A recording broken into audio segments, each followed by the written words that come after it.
పొద్దుటి నుంచి అన్ని ఛానల్స్లో చూస్తూనే ఉన్నాము.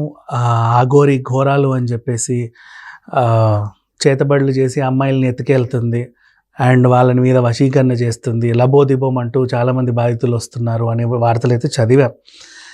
అసలు దీంట్లో నిజమేంత? ఎప్పుడైనా సరే ఏ వార్త అయినా సరే రెండు చేతులు కలిస్తేనే చెప్పట్లు. ఒకరి వర్షన్ విన్నప్పుడు అవతల వాళ్ళ వర్షన్ కూడా వినాలి. ఆ రెండు విన్న తర్వాత ఏదైతే మంచి ఏది చెడు అనేది ఇంకా అది కాలం నిర్ణయిస్తుంది, మనకు కూడా అర్థమైపోతుంది. బేసిక్గా చెప్పాలి అంటే చూసేవన్నీ కూడా అంటే ఇప్పుడు అదేదో సినిమా మనకి రాజమౌళి గారి సినిమా నల్లనివన్నీ పాలు కాదు తెల్లనివన్నీ నీళ్ళు కాదు అన్నట్లుగా అసలు ఏం జరిగిందో కనుక్కుందాం. మనతో పాటు అఘోరి ఉంది అండ్ అలాగే శ్రీవర్షిని కూడా ఇక్కడే ఉంది స్టూడియోలో. నమస్తే అండి. హరహర మహాదేవ్, జై శ్రీకాళి, అఘోరి నమ, అఘోరి కాళి. ముందు నీతో కాదు, నేను వర్షినితో స్టార్ట్ చేస్తా. వర్షిని నిన్న ఎప్పుడు ఎత్తుకెళ్ళింది ఈవిడ? అంటే ముక్కు మీద ఖర్చు పెట్టి తీసుకెళ్ళిందా, లేక కళ్ళకి గంతలు కట్టి తీసుకెళ్ళిందా, నువ్వు పడుకుంటే మొత్తం ముసుకేసి కట్టేసి పట్టుకెళ్ళిందా? అంటే నేను ఎత్తుకెళ్ళారు అని చెప్పేసి ఆరోపణలు వచ్చాయి. లేదండి, అమ్మ అయితే నన్ను ఎలాగో తీసుకెళ్ళలేదు, కచీఫ్ పెట్టి మూట కట్టుకుని తీసుకెళ్ళలేదు. నా అంతటా నేనే ఇంటి దగ్గర నుంచి హైదరాబాద్ వరకు ఒక్కదాన్ని జర్నీ చేసుకుంటూ వచ్చి అమ్మకి కలిసాను. నాకు తెలిసి వర్షిని ఈవిడ కలవక ముందు నుంచే నీకు ఈ వీటి మీద ఇంట్రెస్ట్ కదా? ఈమె ఎప్పుడు వచ్చింది నీ లైఫ్లోకి? 2 months బ్యాక్. కనీసం ఒక 2 ఏళ్ల ముందు నుంచే నీకు ఈ ఆధ్యాత్మిక చింతన? 2 months బ్యాక్ నాకు పరిచయం అయితే 2 years బ్యాక్ నేను అదే నాకు తెలుసు. 2 years బ్యాక్ నుంచే నీకు ఇవన్నీ ఉన్నాయి, అంటే సన్యాసం తీసుకోవాలని. అప్పుడు ఎవరు మీ గురువు? తణుకులో రాజేష్ అని చెప్పని ఉన్నారు గురువు. అలా నీకు ఒక గురువు ఉన్నాడు. తర్వాత ఇటువైపు నువ్వు మళ్ళావు. అఘోరి అవ్వాలని ఉందా నీకు? సో టైంకి 2 తెలుగు రాష్ట్రాల్లోకి ఫస్ట్ టైం ఒక అఘోరి వచ్చేసరికి నీకు ఇంట్రెస్ట్ వచ్చింది. అలా అని కాదు, అమ్మ పోరాటం అమ్మాయిల గురించి రక్షణ తీసుకోవడం అది బాగా నచ్చింది. సో అందుకని అమ్మతో పాటు జర్నీ చేయాలనిపించింది.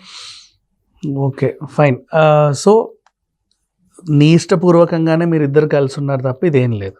100 to 200%. నెక్స్ట్ మళ్ళీ ఇదేంటో మిమ్మల్ని ఆయన సగం పురుషుడు సగం మహిళ అని నిన్నేదో పెళ్లి చేసుకున్నాడని. అమ్మాయి పెళ్లి చేసుకుంటే ఏముంటుంది? ఏమో సగం పురుషుడు సగం పెళ్లి చేసుకోవచ్చుగా. అయ్యో, అంటే తాళికి 2 ఉంటాయి కదా, ఒకటి కట్టొచ్చావు. అలా ఏమన్నా ఉంటుందా? నాకు తెలియదు, బేసిక్ అడుగుతున్నా. ఏమో నాకు తెలియదండి.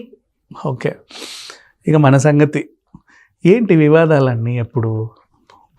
నాన్న నేను ఒకటే చెప్తున్నా నాన్న, ఎన్ని వివాదాలు వచ్చినా ఏదొచ్చినా నా పోరాటం అయితే ఆపను. వివాదాలు అనేటివి నిజమేందో అబద్ధమేదో ఫస్ట్ తెలుసుకునే బాధ్యత ప్రజలది కూడా. ఏది వచ్చినా దాన్ని గుడ్డిగా నమ్మడం కాదు, ఎవరు చెప్పినా నమ్మడం కూడా కాదు. వాళ్ళ వెర్షన్ అదే, నువ్వు చెప్తే కూడా ఎందుకు నమ్మాలి? నేను చెప్తే కూడా నమ్మద్దు, నన్ను నమ్మాల్సిన అవసరం కూడా లేదు. ఫస్ట్ నుండి ఇప్పటి వరకు ఒకటే స్టాండ్ తీసుకొని నన్ను నమ్మద్దు, నా దగ్గరికి రావద్దు అనేది. కానీ ఇక్కడ ఎలా వెలివేషన్ చేస్తున్నారంటే ఫస్ట్ ఈమెకు తాళి కట్టిన అన్నారు, తర్వాత వీళ్ళ అన్నకు తాళి కట్టిన అన్నారు. ఏంటిది? మొగోడికి తాళి నేను ఎందుకు కడతాను, ఆడపిల్లకి తాళి నేను ఎందుకు కడతాను? కట్టావా నిజంగా? ఎందుకు కడతాను అంటున్నా నేను. మరి ఆ మాట ఎందుకు వచ్చింది?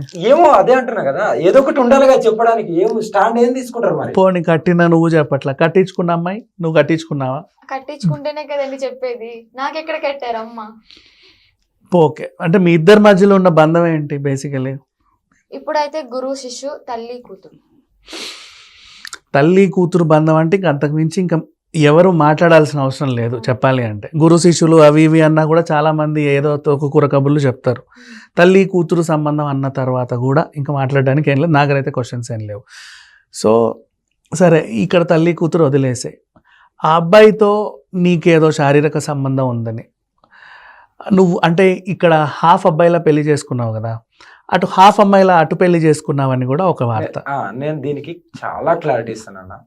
ఎక్కడైతే నాకు ఇందోర్లో సర్జరీ జరిగిందో, జస్ట్ నా అంగాన్ని ఎక్కడైతే నేను సర్జరీ చేపించాను, మనం ఈ శరీరం ఉంటుంది కదా, పిన్నిస్తో గుచ్చుతాం కదా, అంత మాత్రమే జస్ట్ హోల్ అనేది ఉంటుంది. ఓన్లీ యూరిన్ తప్ప బయటికి ఏది రాదు. నాకు కామమే లేదు, కామ కోరికలే లేవు, నేను ఒకరితో ఇలా ఉంటాను, ఎలా సభ్య సమాజంలో ఏ మెసేజ్ ఇద్దామని ఇది చేస్తున్నారు అనేది నాకు ఇది. మరి వాళ్ళు నీ మీద డాక్టరే సర్టిఫికేట్లు ఇచ్చిండ్రు కదా. సో ఈ అమ్మాయి మీతో రావడం ఇష్టం లేక వాళ్ళు నీ మీద చేసినటువంటి ఆరోపణ కదా. ఇప్పుడు నేను బలవంతం పెట్టలేదు, అమ్మా నా దగ్గరికి రా, నా దగ్గరికి వచ్చి సాధన నేర్చుకొని పెట్టలేదు. నా దగ్గర ఇప్పుడు ఈమెతో పాటు 11 మంది ఈమెను కలిపి 11 మంది మరి ఒక సాధన. అమ్మాయినే పట్టుకోవచ్చు మిగతా వాళ్ళందరూ తెలంగాణ ఆంధ్రలో ఏమే ఉంది, ఇప్పుడు నార్త్ లో చాలా మంది ఉన్నారు కదా, మరి అందరినీ తీసుకొచ్చి కూర్చోబెట్టి చేపియాలి ఇంకా ఇంటర్వ్యూ. ఓకే, అంటే ఏంటి వీళ్ళందరినీ ఏదో నువ్వు చేతబడి చేసి తీసుకెళ్తున్నావంట? ఎలాంటి వశీకరణ అది?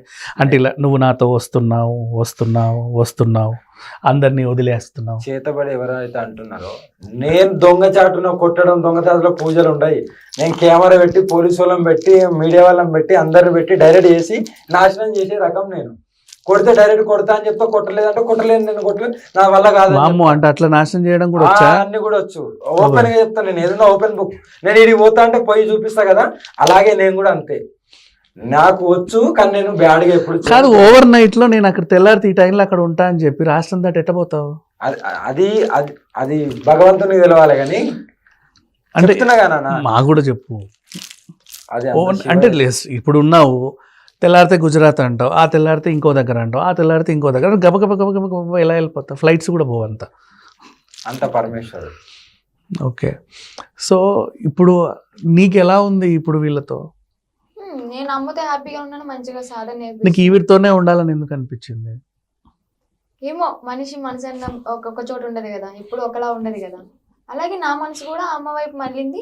సో అమ్మతో సాధన నేర్చుకోవాలి, సనాతన ధర్మానికి ఎంతో కొంత హెల్ప్ఫుల్ గా ఉండాలని చెప్పి అనిపించింది.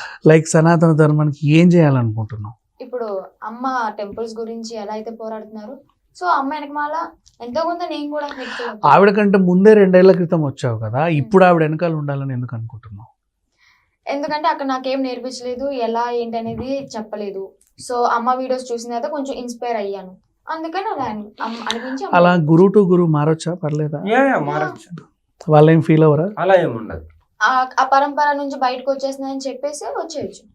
వాళ్ళు పర్మిషన్ ఇస్తే, గురువు పర్మిషన్ ఇచ్చేస్తే ఏమి వీళ్ళు యాక్సెప్ట్ చేయాలిగా మళ్ళీ ఈ పరంపర వాళ్ళు. చేయొచ్చు, అలా చాలా మంది ఉన్నారు. అట్లా ఏముండదు. అలా ఏముండదు. అంటే వాళ్ళకి మళ్ళీ అదేదో మాకేమో ఏమీ తెలీదు, మీకేం మొత్తం అన్ని తెలుసా అని ఫీల్ అవ్వదు. ఇది హిమాలయాస్ది, ఇది ఎవరికి చెందదు. ఇది ఇదంతా చాలా డిఫరెంట్ ఉంటుంది మా దాంట్లో. ఓకే, నాకు లోకల్ గురువు వద్దు, నేషనల్ గురువు కావాలని వెళ్ళావు, సింపుల్ గా చెప్పాలంటే, అంతేగా?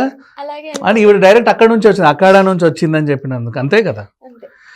ఏంటి కట్టుబొట్టు మొత్తం మారింది ఈ గెటప్? చెప్తున్నా కదా నాన్న, సభ్య సమాజంలో పోరాటంలోకి వచ్చినాం. ఇప్పుడు నేను దిగంబరాలుగా ఉన్నాను.